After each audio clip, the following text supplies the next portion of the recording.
Hi, welcome back. My name is Andrea. I just made a video about what the best curriculum in the entire world is, and if you want to see that video, it'll be linked in the description.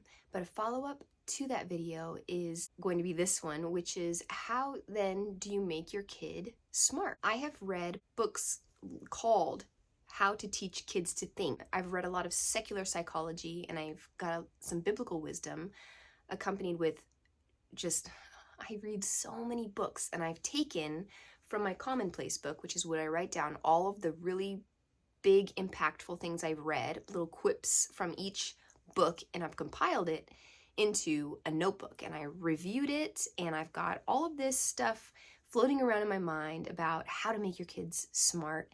And so let's just jump right into it then. So if curriculum doesn't necessarily matter, how then do you teach your child to be smart, to be competent?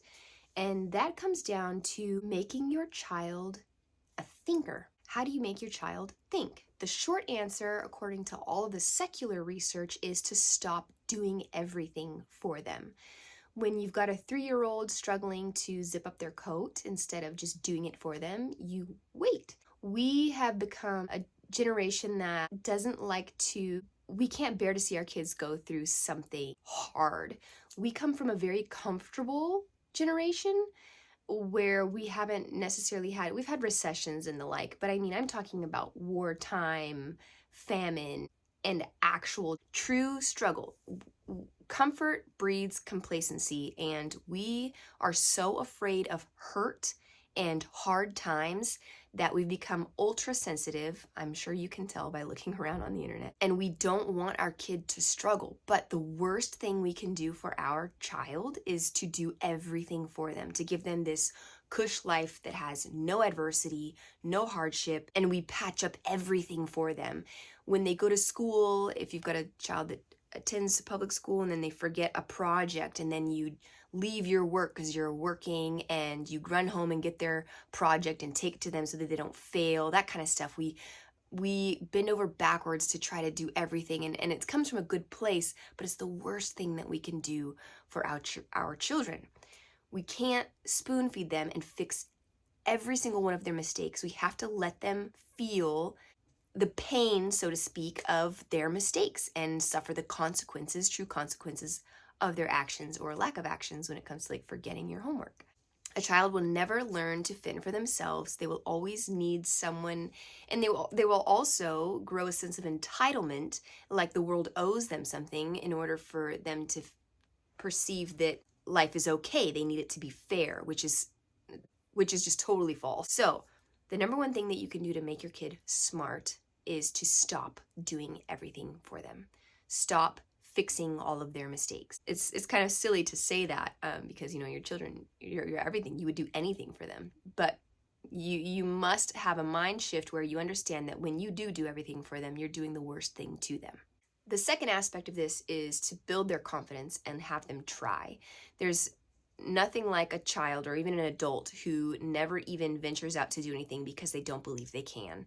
My friend Jen tries everything. If she doesn't know how to fix her fence, she will look up online and research everything she needs to, and she will go out there and she will fix her fence. She never has the mentality that's like, I've never fixed a fence before, I don't know how to do that. She finds a way. So encourage your kid to find a way. Encourage your kid to try. If you never try, you always fail. It's kind of goes in one and you're out the other, because we've heard this our whole life. But really getting them to actually try, and then when they succeed, their confidence is boosted. They become more competent and capable of more things. Our role as a parent changes from when they're very small to like a very hands-on caregiver, nurturer, to where ages, you know, school-going ages when they're 6 years old to, you know, prepubescent years, we become the encourager. And there's nothing like a child at the ages 6 to 12. There's a really good book I'm reading about that actually, where we kind of take for granted these years because they're kind of coasting and they're kind of a people pleaser in the way that they want to impress their parents so bad. They're not quite yet prepubescent where they're with their friends trying to find their way in the world of their independence. They really just still love their family as long as you've got a good solid relationship with them. And these are the years 6 to 12 where it's basically our last hurrah to really impart in them really strong, necessary values. And I will do a video on everything that I'm learning from that book. It's more of a concise summary of ages 6 to 12. But in that book, they talk about how important it is to be an encourager to your children so that because encouragement is what feeds them in that age group. So stop doing everything for them and step back and be their encourager and let them try lots of things. And it'll help build their confidence and encourage them to try. That's the second part of how to make your kid smart. All of these things go back to my last video about what the best curriculum in the world is, and really no lesson is going to stick if it's not attached to a pleasant memory. So really work on your homeschool atmosphere, because they're picking up more from the habits of the household than they are from lessons in some ways. One of the most significant things about your home is what is considered to be normal. Normalcy, moments that go throughout your day, things and routines you do all throughout your day become the culture of your family.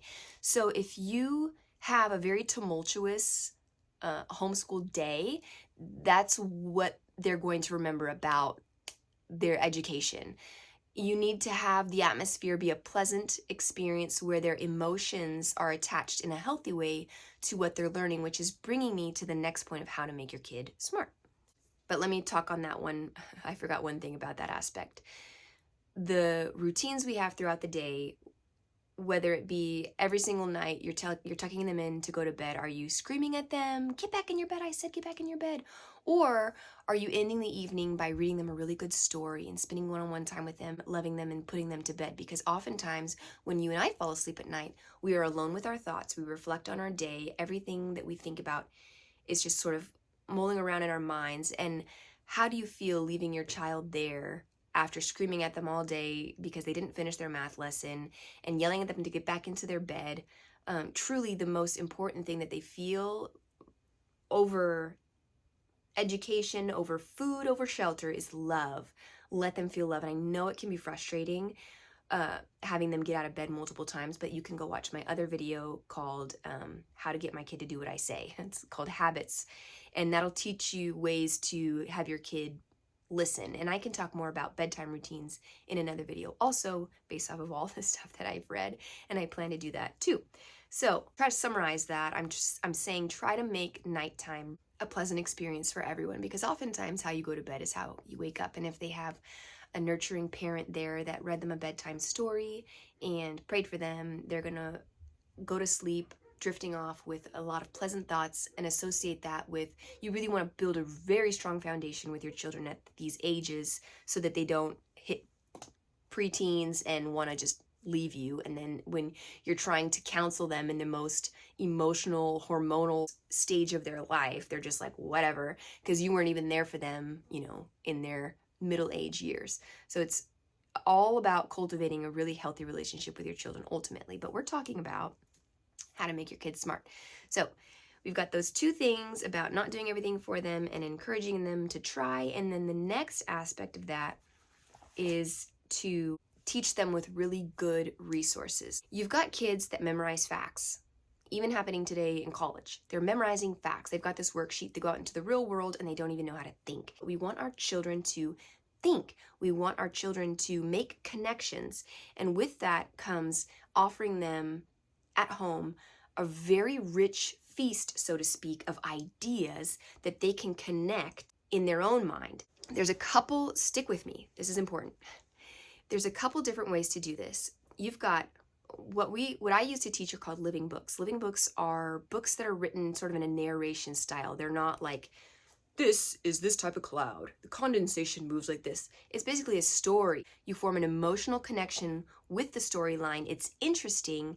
You think about the author or the character in the story, and it's about forming a relationship with that story or the author. Sometimes we read about composers and their life, and kids in this age, 6 to 12, want to find a hero. They want somebody to look up to. So connecting them with really rich literature, we want our child to directly connect to that mind. There are the minds in our world that have written these books. They are great minds, and we want our child to connect directly to that great mind. We don't want a summary written by somebody online of what they thought this great mind meant, because that sort of cuts out the meat of what our child, because their personalities are also different, what is our child going to take from these stories? These are amazing books. There's the Burgess Animal book, the Burgess Bird book. The vocabulary in here is difficult, but with context, your children, I read this to my 6-year-old, will understand what it means. And this is a living book about, so this is how we do our science. I read him a story about the animals in this book, and the animals are personified, and they have their little roles, and they run around in the forest, and they talk to each other, but he's learning about marsh rabbits and all of this stuff in nature. This is how we do all of his science, by Pond and River, by Arabella Buckley. All of these different things I'm reading to him in these books, connecting him right to this. I'm not reading the book and then trying to give him a lesson of what I think, because that is just a very choppy summarization where God created his mind to be different from mine, and I'm totally cutting him out of the opportunity to absorb his information that he needs, what God wants to do in his mind for his life, if I just summarize this information for him. I want to connect him directly to the great mind that wrote this book. That way he has a very rich feast and connection, and he remembers these things because of the relationship he forms with these characters. Also, about retaining information is narration. And there's an amazing book I'd like you to read called Know and Tell, and it's all about the art of narrating. I've got an excerpt here cut out from the Know and Tell book that I've pasted on my wall to give me prompts on how to teach my child to narrate. And it's got, the book Know and Tell has got every age range, especially if narration is new to you and you've never tried it and your kid's 10.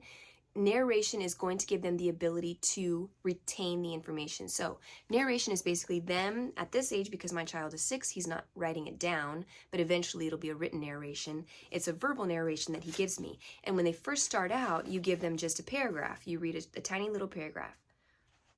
Or if you think your child can, read the entire page. You want to read very slowly. I tend to talk fast. So when I read very quickly, and I've learned to slow down, and you kind of get a feel for it with your child. But you read one page or one large paragraph, and then you wait for your child to tell back what they just read. And initially this was very hard for my 6-year-old, because he's creating new neurons, and it is difficult for him to listen audibly to something. He's more of a visual learner, but with practice you can do it. And if you try it yourself with anything that you're reading, it is quite difficult, especially if you're not used to it. So I'm reading several different books right now, but oftentimes when I finish a chapter in a book, I close my eyes and I try to out loud say what I just read, and I often forget what I just read. And I was shocked at how I wasn't retaining anything I was reading. And I was like, what good am I doing reading all of these books if I'm not retaining anything? So I actually started narrating myself so that I could retain these amazing ideas and apply them to my life. What good is reading a book if I'm not even able to recall what I just read so that I could apply it to my life? And that's the same thing we're doing with our children, and it takes a lot of practice. And go to Amazon right now and buy Know and Tell, or you can get it on a Kindle. I think it's available on Kindle also, and read Know and Tell. It will change your mind. That'll summarize this video so that it's not so long, but truly narration, connecting your child with great minds from great authors. The language in this book is confusing.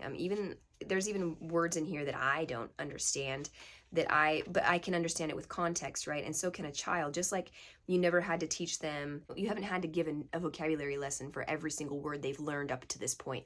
And that's the same concept. You don't need to dig into and do vocabulary words, but if you read them literature, the more you read it, the more they'll understand it, the more they narrate. And what we do is we read several different books at the same time. We are reading our science living books, our history living books, English literature, we're reading Aesop's fables, and I'm reading them all at the same time, different points throughout the week, so that he is creating the connections in his mind. His mind is a clean slate. He's got a built-in personality, how God wants him to be, and he is going to create those connections from all these different ideas and form his own independent thought process that God created him for. And I'm not stunting that by infiltrating it with my own regurgitated thoughts about what he's reading. He's got the direct connection with these amazing minds, and he's creating his own connections with his own amazing mind, the way God wanted him to think about these things.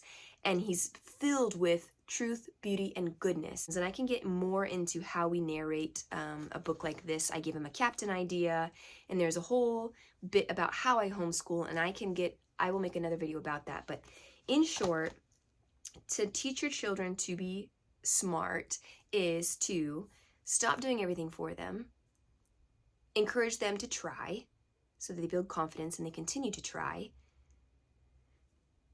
connect them with great minds directly, have them narrate those thoughts so that when you tell it back, your brain you have to think about it. And when you think about it and develop a relationship, the emotional connection is what's helping you retain it, is when you form a relationship with that author or the character in that book. That's what's helping you retain things. And that's why a living book is so much more easily retained than these dry scientific fact books and worksheets. It's just dry, busy work.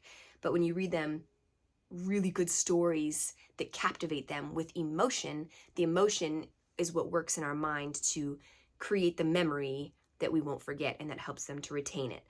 That was sort of a long-winded way. I don't know if that was number 6 or number 7, but all of that in addition to a very healthy, positive, uplifting atmosphere in your home where bedtime is positive and you try your best to live as a Christian parent. I'm talking over myself because I'm distracted. I need to go tend to the children. I've been up here alone now for 21 minutes. In summary, that is what you need in order to make your kid smart, to make them a thinker. It isn't necessarily about the curriculum.